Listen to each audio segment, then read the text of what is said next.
At just 20 years old, he became king. By 30, he controlled the largest empire the world had ever seen. Today, we dive into the incredible, almost unbelievable story of Alexander the Great, a man whose name still echoes across history. Alexander the Great, the man who conquered the world. The Real History 101.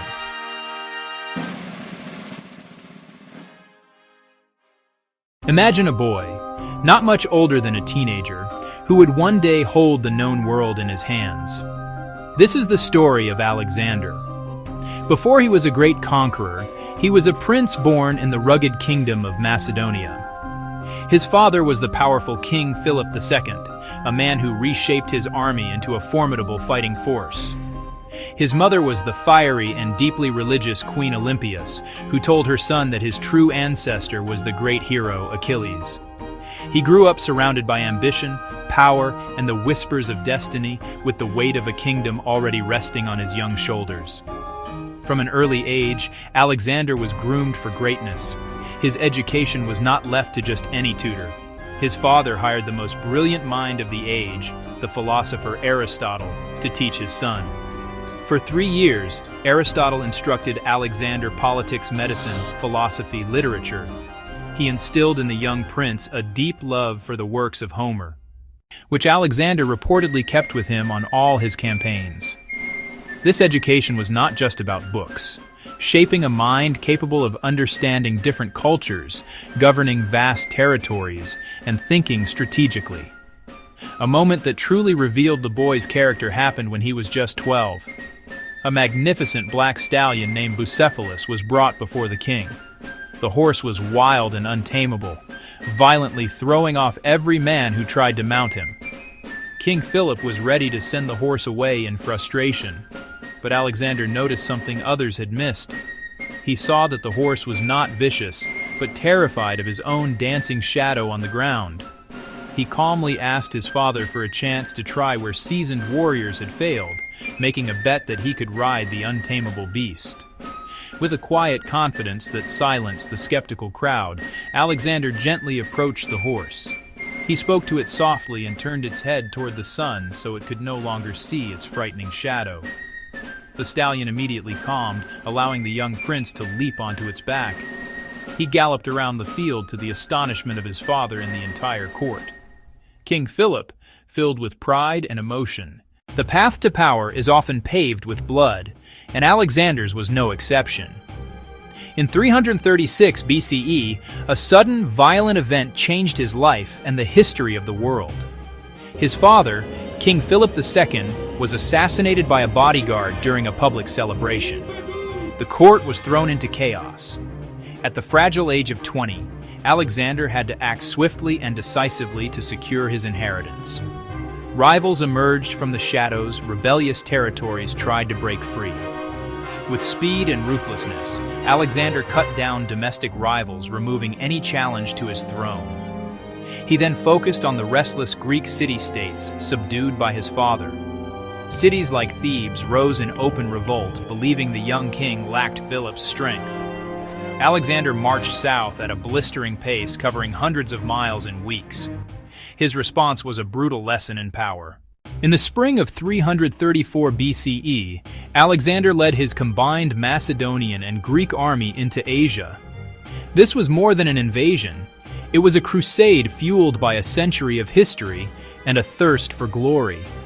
The Persian Empire, though immense, was ruled by a system that had grown slow and complacent.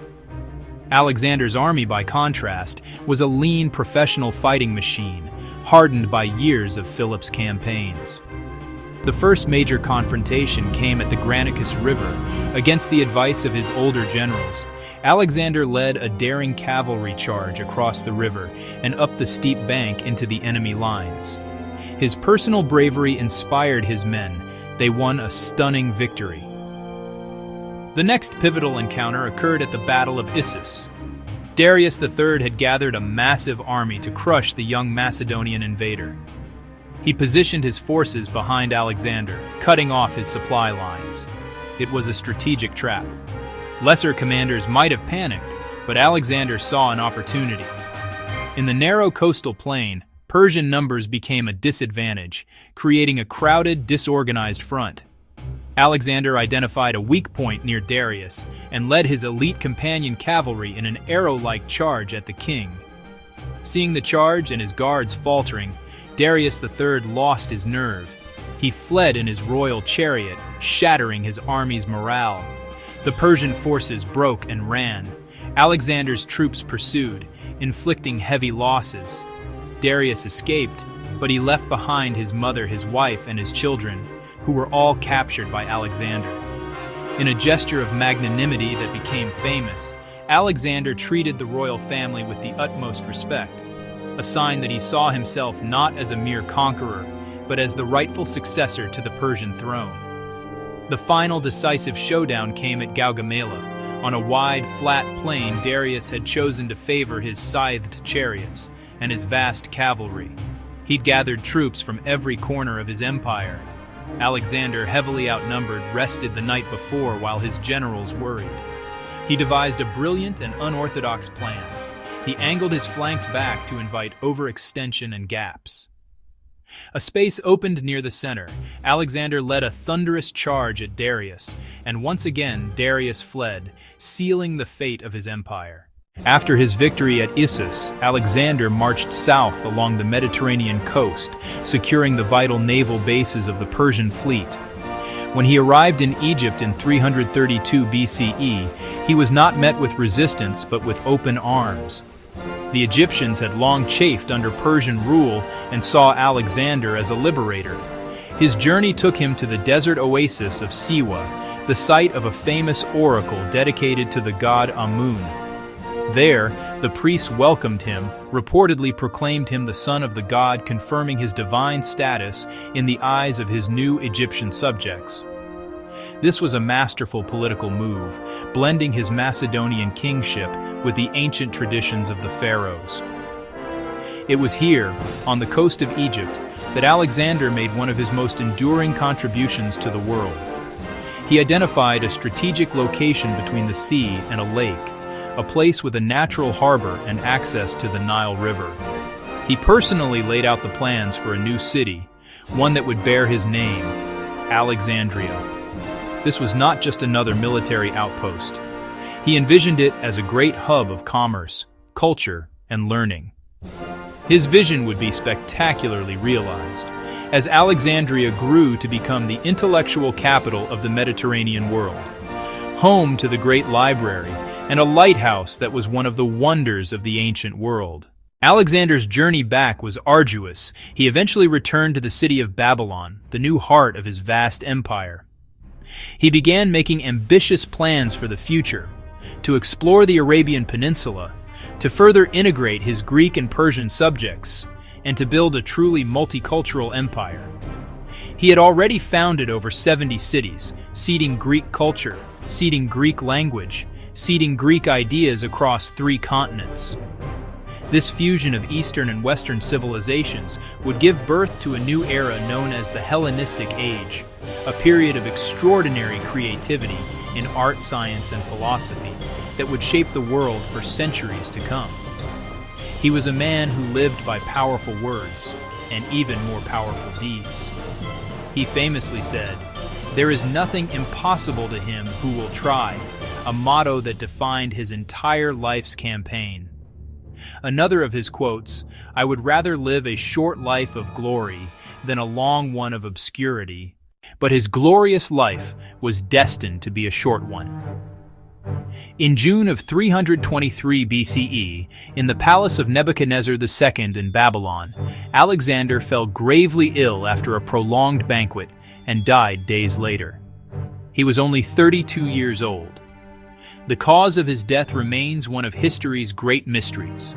Was it a fever, perhaps malaria or typhoid? Or was it something more sinister, like poison administered by a jealous rival? We will likely never know for sure. On his deathbed, when asked to whom he left his empire, he is said to have whispered, "To the strongest." This answer set his generals against one another in a devastating series of wars that tore his magnificent empire apart. Though his empire did not survive him intact, his legacy is immeasurable. he shattered the old world order and created a new, interconnected one.